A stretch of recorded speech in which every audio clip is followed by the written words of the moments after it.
Hello everyone. Today we're going to talk about a drama thriller film called Scorned from 1993. Enjoy your viewing. I think that everyone understands that if you offend a woman, she will take cruel revenge on her offender. The movie introduces us to a young family. They wake up to strange sounds. It seems that someone is in their house. The wife gives her husband a rifle and asks him to check if there is someone in the house, while she hides behind his back. On the first floor they see a sleeping girl and wake her up. She looks at the couple in surprise, takes her purse and leaves. At the same time, another family wakes up in the luxurious mansion. A successful businessman, Alex, his wife Marina, and their adult son, Roby. It is the boy's birthday, but the parents are too busy to congratulate their son.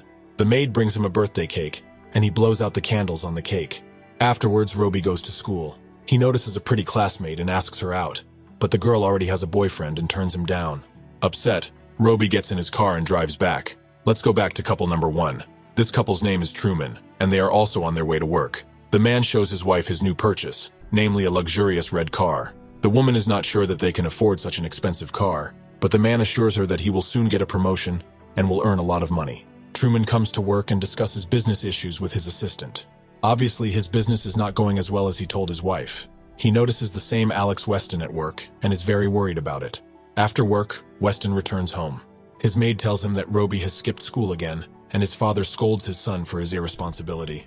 As a punishment, he takes away his car keys. In the evening, Truman returns home in his fancy red car. He brings a potential investor with him. Both men are already quite drunk. The guest admires Patricia's beauty and gives her flowers. The men have dinner and invite the woman to have a drink with them. When Truman goes to the restroom, his investor begins to court Patricia, but the woman is surprised and angrily leaves the room. She demands that her husband kick the impudent guest out of the house, but Truman begs her to be nicer to the guest, because his promotion depends on it. The woman is desperate, but agrees to endure everything for her husband. The same guest enters her kitchen. He serves Patricia a glass of wine and then courts her. Truman stands in the room and remains silent. She tolerates her investor's insolence. Tears stream down Patricia's cheeks. The next day, Truman comes to work and officially meets Alex Weston. The boss tells the man that Weston is the one who will take the position Truman dreamed of. The man is very upset. On Sunday, Truman picks up his wife and goes to the office, despite the fact that it is a day off.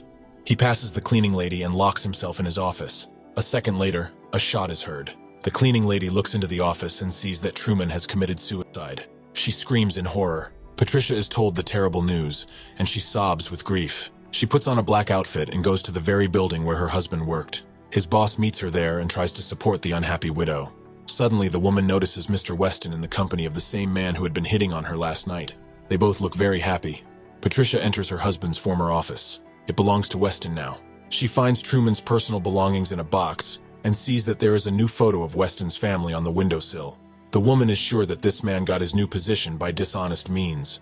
Patricia sits down at her computer and opens Alex Weston's personal file. She prints out his reports, puts them in her purse, and leaves the office. The woman gets into the same luxurious red car and remembers the harassment of the brazen guest in her house. She drives straight to him. The man opens the gate for her and smiles sweetly. Patricia takes off her glasses, pulls a gun out of her purse, and fires a bullet at him with a stony expression. After that, the woman approaches the house and observes its inhabitants. She sees Roby heading to school, and the woman follows him.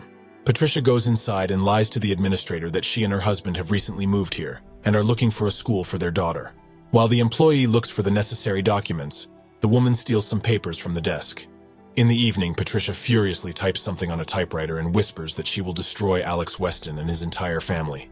The next day, Weston receives a letter from school. It turns out that Roby needs to hire a tutor because of his poor grades. He calls the number and Patricia answers the phone. They agree on the first lesson. Roby returns home and sees Patricia in one of the rooms. However, the vengeful blonde now calls herself Amanda Krebsel. She also meets Mr. Weston. They decide to put Patricia in a guest house. And then it's time for the first lesson. Roby comes out of school with his friends and sees a luxurious red car, and Patricia is sitting next to it. The woman looks as luxurious as her car. She lets him drive, and they drive home together to the envious stares of his friends. During the lesson, Roby cannot concentrate and keeps looking at the teacher. They are interrupted by the maid who brings food. She does not approve of Patricia's overly beautiful outfit. After school, the film's heroine tries to make friends with Marina. She helps her bring her purchases into the house and choose a dress for the party. She prepares a bubble bath for her new friend and adds a few pills to a glass of wine. Patricia brings this glass to Marina, and she takes a sip with pleasure. The insidious blonde refills her victim's glass again and again, and the woman almost falls asleep in the bathroom. Patricia helps Marina up and takes her to her room. There she does her hair and puts on perfume. At this time, Alex returns and hurries his wife. Marina comes down the stairs in a gorgeous dress, and she looks like a real queen. In the evening, Roby goes outside with a basketball in his hands. He curiously looks into the guest house and notices Patricia there. She sees that she is being watched and teases him. But then a maid appears and grabs Roby by the ear. She scolds him and demands that he get out of here. Roby returns home and listens to music loudly. Suddenly, Patricia enters his room. She hits him on the fingers with a ruler and tells him that it is not good to peek. Then she leaves. Roby immediately rushes to her house and she promises to teach him everything she knows. And yes, she immediately fulfills her promise. The boy returns home at 4 a.m. and lies to his father that he was out most of the night. A new day comes, Marina has a bad headache, and Weston scolds her for getting drunk and acting stupid. He goes out to read the newspaper and meets Patricia by the pool. The blonde invites him to play a game of billiards, and he gladly agrees. Jealous Marina watches them from the window. Patricia returns to her house and sees that the maids are installing blinds on her windows. Mr. Weston leaves for work, and Marina demands that the maids change the bed. While the maid is busy watching a TV program and talking on the phone, Patricia goes downstairs and finds a spool of strong thread. She stretches it out on the stairs and unscrews the light bulb. The maid takes a basket of dirty laundry and comes downstairs. She is angry that the light bulb is not on and goes downstairs in the dark. Of course, she grabs the tripwire. Patricia screws the light bulb back in place, cuts the wire, and returns home saying, "Only 3 more to go." Roby comes home and brags to Patricia about his good score on the test. She praises him, but finds out that he got a bad grade in another subject. For this, she punishes him like a little child, and then gives him a medium-sized ring, saying that it will help him in his studies. Marina returns home and sees a basket of dirty laundry. She walks around the room and calls the maid. The woman opens the door to the basement and sees the maid. The poor woman is taken away by paramedics, but unfortunately, she cannot be saved. Marina cries bitterly, and Patricia and Roby try to calm her down.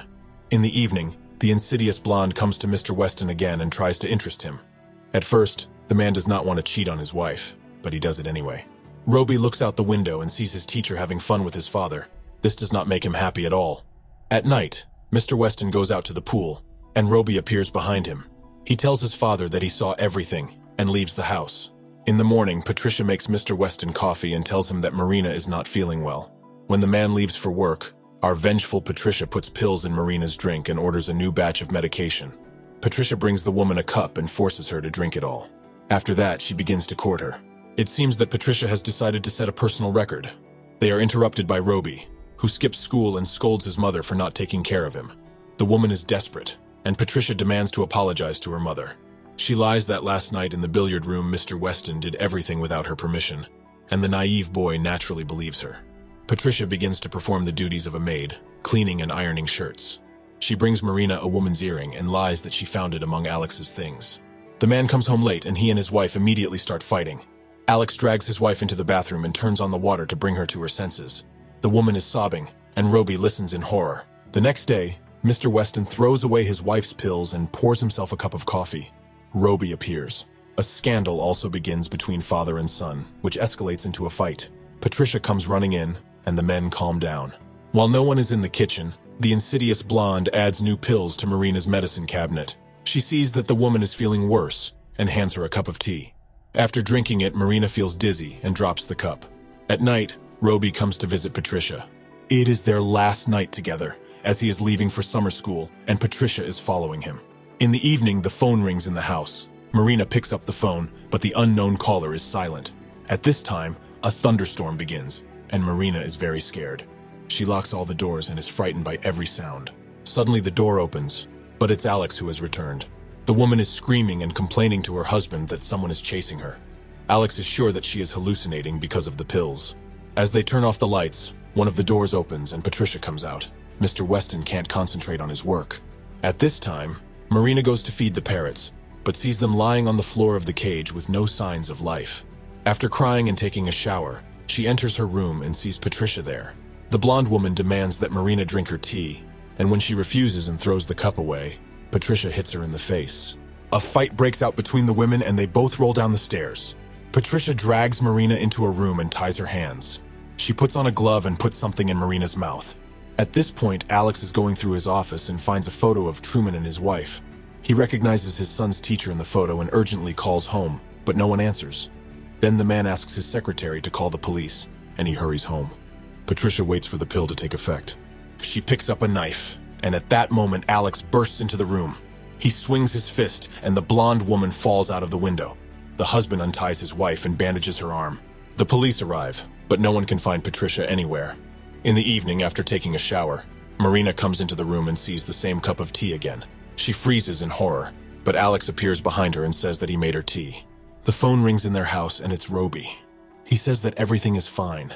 After talking to his mother, he hangs up and gently hugs Patricia, who is sitting next to him.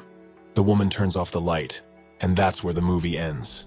If you have watched the video so far, you should know that I am happy to have viewers like you. Thank you for watching to the end. Subscribe to the channel and follow the news. Klontsak Recapped was with you. See you soon.